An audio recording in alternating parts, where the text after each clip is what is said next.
ஸ்ரீமத் வால்மீகி ராமாயணம் அயோத்தியா காண்டம் chapter 109. Raman சத்திய புத்தி உள்ளவர்களுக்குள் மிகவும் சிறந்தவர். வைதீக கர்மங்களில் மிகவும் சிரத்தை உடையவர். ஜாபாலி மகரிஷி இப்படி சொன்ன காரணங்களால அவருடைய புத்தி கொஞ்சம் கூட மாறவே இல்லை.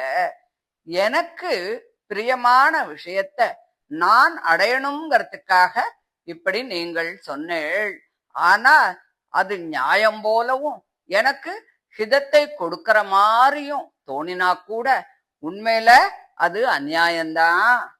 எனக்கு மிகுந்த கெடுதியைத்தான் தரும். வேதத்திற்கு விரோதமான ஒரு மதத்தை நீங்க உபதேசிக்கிறீர்கள். நீர் பாபமான நடத்தை உள்ளவர், யாதொரு கட்டுப்பாடும் இல்லாதவர். சாதுக்கள் உம்மை பூஜிக்க மாட்டா, எல்லோரும் நிந்திக்கத்தான் செய்வா.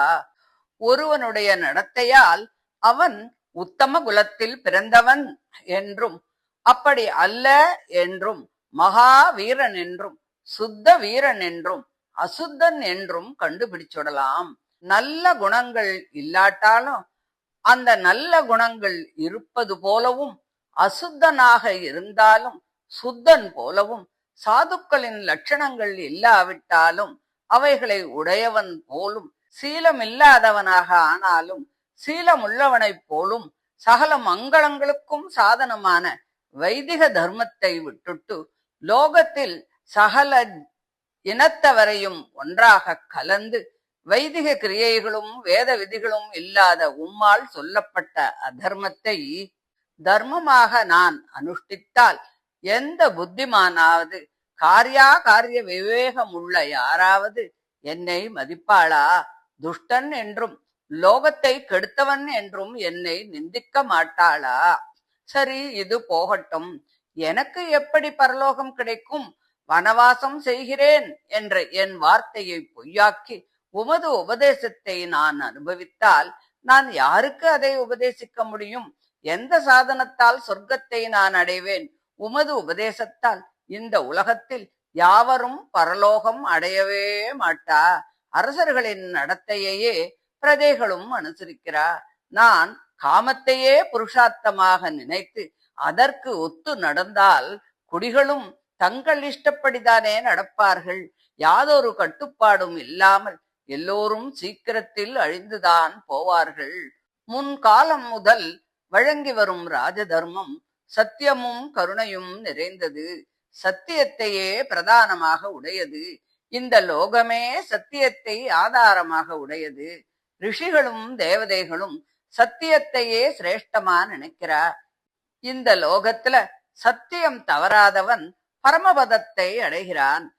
பாம்பை கண்டு ஜனங்கள் நடுங்கிறத போல பொய்யனை கண்டு ஜனங்கள் நடுங்கிறா. உத்தம தர்மம் சத்தியமே. சொர்க்கத்திற்கு மூலம் சத்தியம். ஈஸ்வரனும் சத்தியம். சகல ஐஸ்வர்யமும் அதையே பொறுத்து இருக்கிறது. எல்லாம் சத்தியத்திலே வேரூன்றி இருக்கிறது. சத்தியத்தை காட்டிலும் மேலானது எதுவுமே இல்லை. தானங்களும் யாகங்களும் ஹோமங்களும் தபசும் வேதங்களும் சத்தியத்தையே ஆதாரமாக கொண்டது. அதனால் நாம் சத்தியத்தை தான் அனுஷ்டிக்கணும். அப்படி செய்கின்றவர் இந்த லோகத்தை தர்மமாக ஆண்டு இறந்த பிறகும் கூட பரலோகத்தை அடைவான். சத்தியத்தை விட்டவன் இந்த உலகத்தில் தன் குடும்பத்தை மாத்திரமே காப்பாற்றுவான். அதனால் இறந்த பிறகு கோரமான நரகத்தைத்தான் அடையணும். நான் சத்தியத்தை அனுஷ்டிக்கிறவன். ராஜ்யத்தை விட்டு காட்டில் வசிக்கிறேன்னு கைகேயி கிட்டக்க வாக்கு கொடுத்திருக்கேன். என் பிதாவின் ஆக்ஞையை நான் ஏன் நிறைவேற்றக்கூடாது? ராஜ்யத்திற்கு ஆசை கொண்டாவது, மோசமான வார்த்தைகளை கேட்டு மயங்கியாவது, அறியாத்தனத்திலாவது தபோகுணம் மேலிட்டு பிரதிஜை தவறவே மாட்டேன். சத்தியத்தை கைவிட்டு ஸ்திர புத்தி இல்லாதவனுக்கு தேவதைகளும் பித்ருக்களும் வைதிக கிரியைகளின் பயனை தருவதில்லை என்று நான் கேட்டிருக்கிறேன்.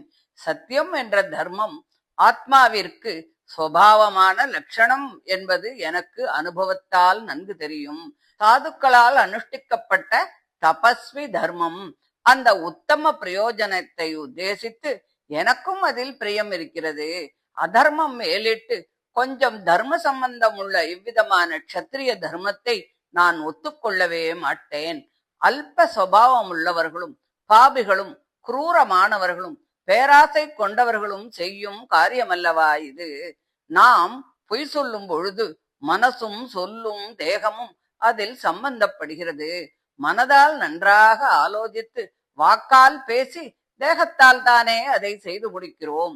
ராஜ்யாதிகாரமும் கீர்த்தியும் செல்வமும் மதிப்பும் சத்தியம் தவறாதவனை மட்டுமே பிரார்த்திக்கிறது. சத்தியத்தால் சொர்க்கத்தை அடைந்தவனையே அனுசரிக்கிறது. அதனால் சத்தியத்தை தான் காப்பாற்ற வேண்டும். இது உத்தம மார்க்கம். இது உனக்கு க்ஷேமத்தை உண்டு பண்ணும். இதை செய் என்று பல யுக்திகளை காட்டி எனக்கு நீங்கள் உபதேசித்த தர்மம் பெரியோர் ஒப்புக்கொள்ள தகுந்த தர்மம் இல்லை. பூஜிக்க தகுந்த என் பிதாவிடத்தில் காட்டில் வசிக்கிறேன் என்று வாக்கு கொடுத்துவிட்டு இப்பொழுது அதை மீறி பரதனுடைய வார்த்தைக்கு கட்டுப்பட்டு ராஜ்யத்தை நான் எப்படி ஒப்புக்கொள்ள முடியும்? நான் செய்த பிரதிஜையை மீறமாட்டேன் என்ற நம்பிக்கையால் அல்லவா கைகேயி அவ்வளவு சந்தோஷப்பட்டா. சுத்தனாக சாஸ்திரப்படி ஆச்சார நியமத்தை அனுஷ்டித்து வனத்தில் கிடைக்கும் பழங்கள் கிழங்குகள் புஷ்பங்களால் தேவதைகளையும் பித்ருக்களையும் திருப்தி செய்து பஞ்ச இந்திரியங்களை பாபம் செய்ய விடாமல் தடுத்து இந்த அரண்யத்தில் பித்ருவாக்கிய பரிபாலனம் செய்வேன். காரியங்களை பகுத்து அறிந்து சகல கிரியைகளையும் சிரத்தையுடன் அனுஷ்டித்து கபடமில்லாமல் காலத்தை கழிப்பேன். அக்னி வாயு சோமன் முதலிய தேவதைகள் இதற்கு முன்னால் இந்த கர்ம பூமியை அடைந்து புண்ணிய கர்மங்களை செய்து அவைகளின் பலனாக உத்தம பதவிகளை அனுபவிக்கிறார்கள். இப்பொழுது தேவேந்திரனாக இருப்பவன் 100 யாகங்களை செய்துதான் அந்த நிலைமையை அடைந்தான். மகரிஷிகள் கடுமையான தபசை செய்து உத்தம லோகங்களை அடைஞ்சிருக்கா. சத்தியமும் தர்மமும் பராக்கிரமமும் பிராணிகளிடத்தில் தயையும் பிரியமாக பேசுவதும் பிராமணர்கள் தேவதைகள் அதித்திகள் ஆகியோரை பூஜிப்பதும் சொர்க்கத்திற்கு போகும் வழி என்று பெரியவர்கள் சொல்லி இருக்கா. பிராமணர்கள் இந்த அர்த்தத்தை உள்ளபடி அறிந்து எல்லோரும் ஒரே அபிப்பிராயத்தோடு தங்களுடைய வர்ணாசிரம தர்மங்களை அனுஷ்டிச்சென்று வரா. இறந்த பிறகு சொர்க்கம் முதலிய உத்தம லோகங்கள் கிடைப்பதை எதிர்பார்த்துருக்கா. நீர் வைதிக மார்க்கத்திற்கு விரோத புத்தி உடையவர். இந்த நாஸ்திக தர்மத்தையே பிறருக்கு உபதேசிக்கிறீள். வைதிகனைப் போல வேஷம் கொண்டு சார்வாகனுடைய நடத்தை உடையவர்.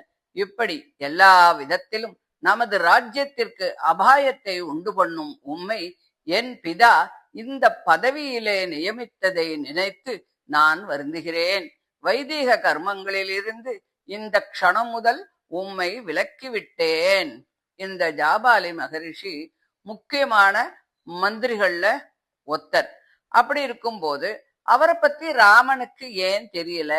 என்ன ஜெனரலா ஜாபாலி இப்படித்தான் பேசுறார், நாஸ்திகத்தை பேசுறார், கரெக்ட் தான். ஆனா பார்த்த உடனே ஒருத்தருடைய சுபாவத்தை நன்னா அறிஞ்சுக்க கூடியவர் ராமன் அப்படின்னு சொன்னா இல்லையா? அப்போ ஜாபாலி மகரிஷிய பத்தி அப்படி தெரிஞ்சிருக்கணுமே. ஆனாலும் ராமன் இப்படி பேசுறார். பிரத்யக்ஷ பிராமணத்தையே நம்புகிறவன் இந்த ராஜ்யத்தில் யாருமே இருக்கக்கூடாது. திருடனும் பௌத்தனும் ஒன்றுதான். பௌத்தனுக்கும் நாஸ்திகனுக்கும் வித்தியாசம் இல்லை. அதனால வைதிக தர்மத்தை அனுஷ்டிக்கிறவன் அல்ல என்று என்னிடத்தில் சந்தேகம் உண்டாகும். அந்த நாஸ்திகனுடன் புத்திமான் ஒரு நிமிஷமாவது சேர்ந்திருக்க கூடாது. தர்மம் இகத்திலும் பயனை கொடுக்கும் என்பதற்கு பெரியோர்களுடைய ஆச்சாரமே பிரமாணம். உமக்கு முன்னால் இருந்த மகா ஞானிகள் அநேக சுப கர்மங்களை செய்து கொண்டு இந்த லோகத்திலும் பரலோகத்திலும் சகல க்ஷேமங்களையும் அடைந்து கிரகங்களின் ரூபமாகவும் நட்சத்திரங்களின் ரூபமாகவும் அழியாமல் இருக்கா. கர்மானுஷ்டானம் இகத்திலும் பரத்திலும் சகல பலன்களையும் அடைவதற்கு சாதனமாக இருக்கிறதால பிராமணர்கள் மங்கள காரியங்களையும் யாக யஜ்ஞங்களையும் தபஸ் தானம் முதலியவைகளையும் பண்றா. அதனால லோகத்தில் ரிஷிகள் தர்மத்திலேயே நாடின மனசு உள்ளவர்களாகவும் சாதுக்களுடைய சேர்க்கையையே விரும்புகின்றவர்களாகவும் தேஜஸ்விகளாகவும் தானம் முதலிய உத்தம குணங்கள் உள்ளவர்களாகவும் பிறருக்கு கெடுதி செய்யாதவர்களாகவும் தோஷமற்றவர்களாகவும் பூஜ்யர்களாகவும் சிரேஷ்டர்களாகவும் இருக்கிறார்கள் என்று வைதிக தர்மத்தை ஸ்தாபிக்க அவதாரம் செய்த அந்த ராமச்சந்திரன் ஜாபாலியின் வேத விரோதமான நாஸ்திக வாக்கியங்களை கேட்க பிடிக்காமல் மகா கோபத்துடன் இப்படி பேசினார்.